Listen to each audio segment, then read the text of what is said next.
Nasumay mel kamu niya paringo kasilungan at samsing timtuhin leling ka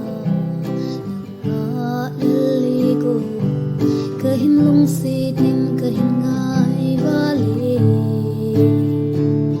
amay say seliti kale kamukidem turit san